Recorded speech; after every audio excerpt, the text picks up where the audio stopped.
A Igreja declara o eterno propósito de Deus por meio de um começo divino, por meio do Novo Testamento, de um verdadeiro significado, de bênçãos recebidas e serviços prestados. Tudo pelo nome de Jesus. Como a flecha está indicando, vamos agora ver como a Igreja declara o eterno propósito através do seu começo divino. Jesus iniciou seu ministério na terra para cumprir o eterno propósito. Para isso, escolheu 12 homens para ajudá-lo, os 12 apóstolos.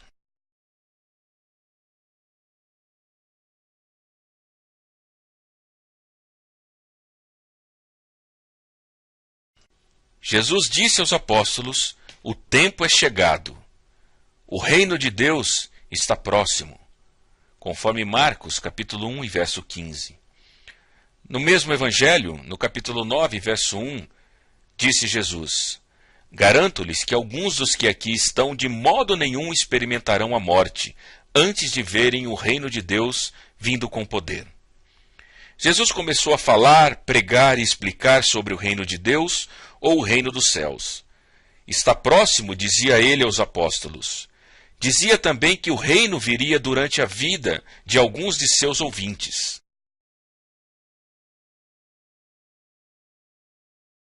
Pouco antes de sua morte, Jesus disse que a igreja seria estabelecida com base na confissão de que ele é o Cristo, o Filho de Deus.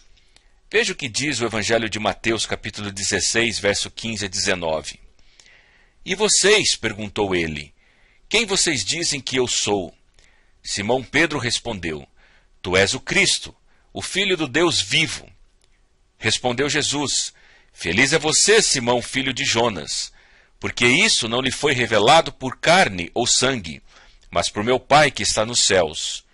E eu lhe digo que você é Pedro, e sobre esta pedra edificarei a minha igreja, e as portas do Hades não poderão vencê-la.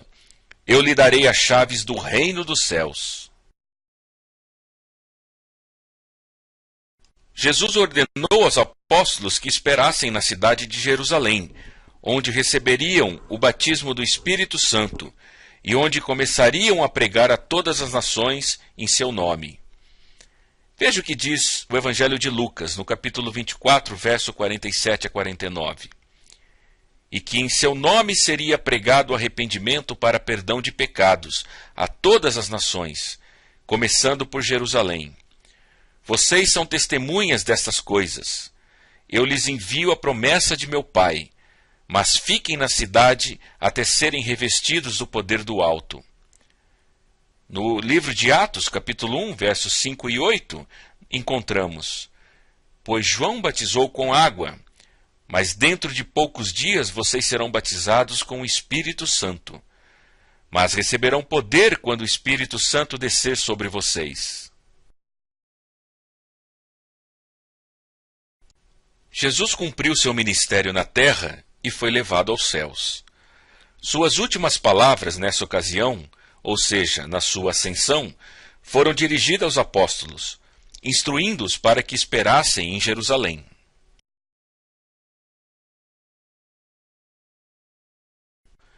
Veja o que diz o livro de Atos, no capítulo 2, verso de 1 a 6. Chegando o dia de Pentecoste, estavam todos reunidos num só lugar. De repente veio do céu um som, como de um vento muito forte, e encheu toda a casa na qual estavam assentados.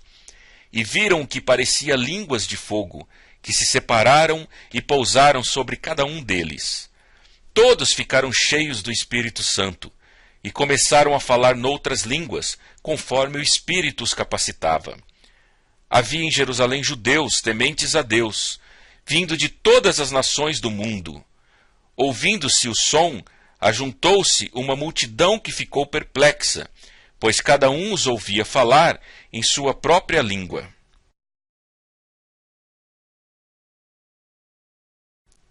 O batismo do Espírito Santo veio sobre todos os apóstolos, e lhes deu o poder de falar em línguas estrangeiras, preparando-os assim para pregar em todas as nações.